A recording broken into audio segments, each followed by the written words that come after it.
Tonight on DC News Now, we still have a few of those lingering heavy downpours sliding through. When those finally exit, coming up. A new curfew zone for kids in the district this weekend. One of the teenagers threw a firecracker on her. Youth, stealing and other things like that, getting into fights. Police trying to keep busy areas safe following several incidents involving large groups of teens. Flooded out. Baseball players prepping for game time when their field is flooded with water, but there wasn't a storm. It was just pouring water straight onto the grass. Well, it's just truly bizarre. I mean, there's no excuse for it. Why the Montgomery County Fire Department is now apologizing. Concern over convenience stores in Maryland. The new proposal that could mean businesses are charged a fee to cover the health impacts. Some retired service members facing new headaches when traveling. Every military person that's retired over 65 has an indefinite expiration ID card. The retired Air Force colonel asking the federal government to step up. You're watching the station covering all of the DMV. This is DC News Now. Hi, everyone. Happy Friday to you. Thanks for joining us for DC News Now. At 9, I'm Susan Tran. I'm Ben Dennis. Chris Flanagan has the night off. A live look outside toward Arlington on this DMV first warned day. You can see on our radar, well, still pretty active storm pattern in parts of our region here. That's right. But when we're taking a live look outside, I'm so desperate to believe that it's clear there and maybe things will clear up. We have our chief meteorologist, Jackie Lair, here to break it all down for us. Yeah, I mean, we still have some areas of some heavy downpours. We do have that flash flood warning that has been issued back out towards the Culpeper area. So those are the parts of the region that we're keeping a close eye on, is where a lot of that activity has been, and where we're talking at least 3 inches of rainfall could have potentially already been falling there, at least right around Culpeper, as well as the southwestern corner of Fauquier County, and then even into northeastern corner of Orange County. That's where that flash flood warning will hold till 11:15 p.m. tonight. But it looks like the bulk of the heaviest of that rainfall that swept its way through there continues onwards down across parts of Spotsylvania County. So we could see that flash flood warning continue to work its way over towards Spotsylvania. But again, like I mentioned, in this area, at least 3 inches of rain has already fallen. We're seeing a lot of lightning in this area, even just south and east of where that flash flood warning is. But as we pan farther off towards the north, DC pretty quiet at this point. We do have a few showers and thunderstorms just south of the district, but even more activity farther south down towards the Richmond area on this Friday night. That's where we do see a lot more of those boxes popping up indicating some of those flash flood warnings and severe thunderstorm warnings there. But back here locally, flood watch till midnight for mostly our Virginia counties. And again, that's until midnight tonight. But tomorrow we do have more rain, more thunderstorm activity on the way, especially later on into the afternoon and evening, similar to what we had today. And that focus will be back out towards our westernmost areas where we do have that slight risk for excessive rainfall. I'll have more details, the timing of that, all coming up in just a few minutes. All right, looking forward to that, Jackie. Thank you. And you can stay on top of the quickly changing conditions by going to our weather page at dcnewsnow.com/weather. There you're going to find the current temps, see the live radar, and get a look outside all across the DMV with our weather cameras. Now to the new curfew zone in the district that started an hour ago. This time it includes the U Street corridor you see here in yellow. Indeed, and police are trying to stop large groups of young people from gathering that can be very disruptive in busy areas like U Street. DC News Now's Max Marcilla joins us live from the busy nightlife area of U Street. Max, the new curfew started at 8. Have you seen any concerns thus far?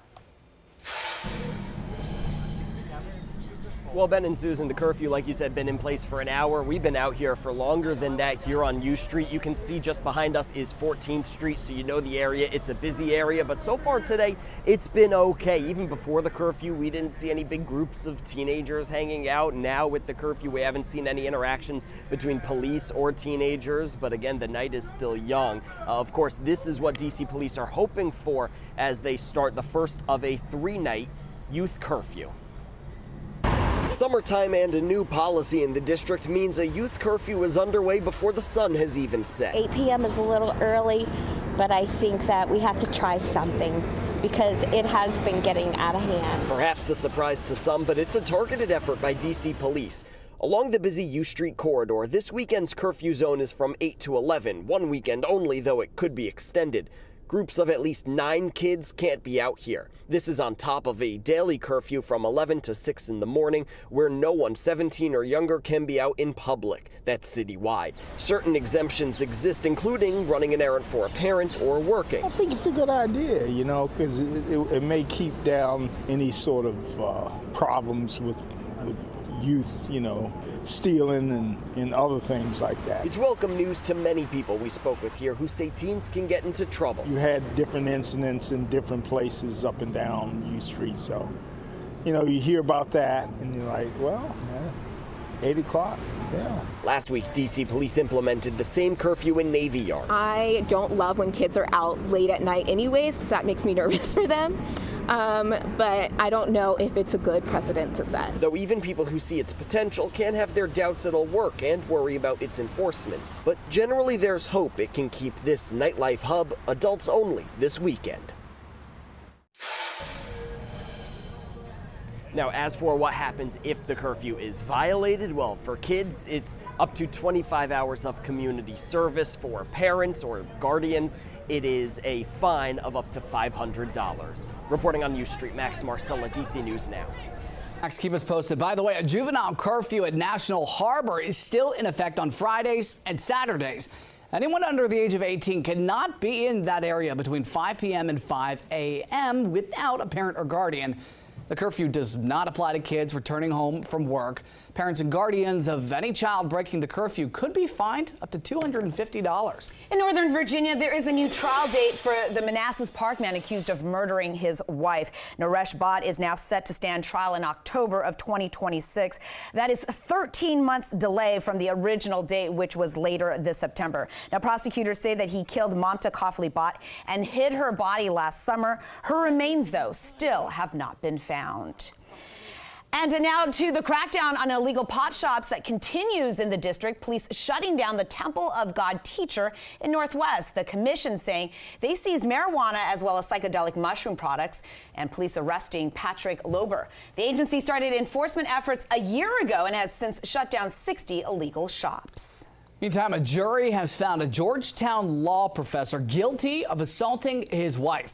Federal prosecutors say Sean Hopwood beat her, leaving her with a black eye, a chipped tooth, and a broken finger. They say the attacks at times happened in front of their children and that Hopwood forced his wife to stay in the basement, then lied to his children about where she was. Not going to be beaten without there being some accountability by the justice system.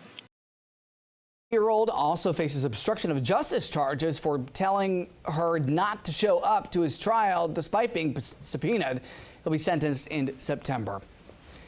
Well, new tonight, we are hearing from George Mason University's president responding to the Department of Justice investigation into the employment practices at the school.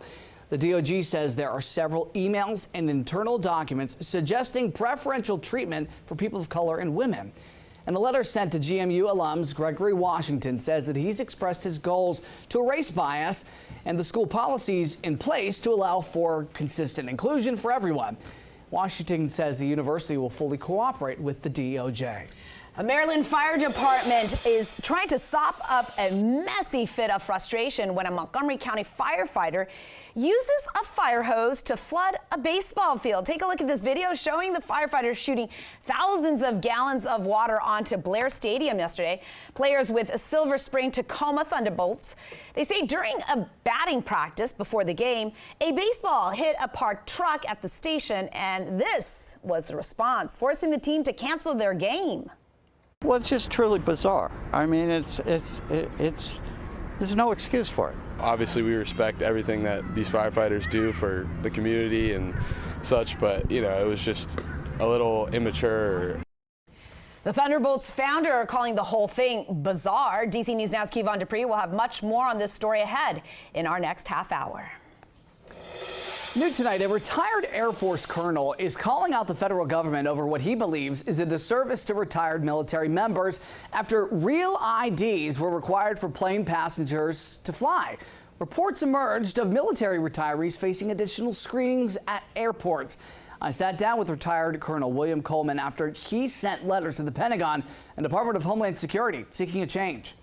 My outfit was responsible for the security of Air Force One. You stay up late at night when you have a resource like that, in your backyard that you're responsible for. After more than 3 decades of military service, retired Air Force Colonel William Coleman says the federal government should step up. I'm writing to ask you for your help in righting an egregious wrong. Coleman recently sent letters to Defense Secretary Pete Hegseth and Homeland Security Secretary Kristi Noem over reports of military retirees facing additional screening by TSA at airports. After using their official retired military IDs, which lack expiration dates and labeled indefinite, IDs are reportedly flagged by TSA computers because they're not recognized as so-called real IDs, which are now required to fly. Issues documented nationwide. Does not have an expiration date, and when the TSO went to check it on their computer and their software, it shows that it's expired. Does this also deter you from even wanting to show up to the airport? Absolutely. Since Real ID, I haven't even gone to an airport, don't intend to. It's a dignity thing. While the Department of Homeland Security website insists retired military IDs will continue to be accepted at checkpoints, it's unknown if every TSA agent recognizes them as official, meaning an opportunity for additional questioning. For now, Coleman hopes what he's written in black and white can turn the page on what he believes is an avoidable hindrance. We don't ask for much, although we gave quite a bit to receive this minor benefit. Let us enjoy it while we can. Sincerely, William T. Coleman, Colonel, United States Air Force, retired. Recent forecasts from Statista suggested there are 2.3 million military retirees in the U.S. No telling how many may be over the age of 65 and have been asked to provide alternate ID or additional screening at airports. I asked the Department of Homeland Security if they have plans to update scanning systems so these specific IDs are recognized and don't need to be additionally verified. We're awaiting a response.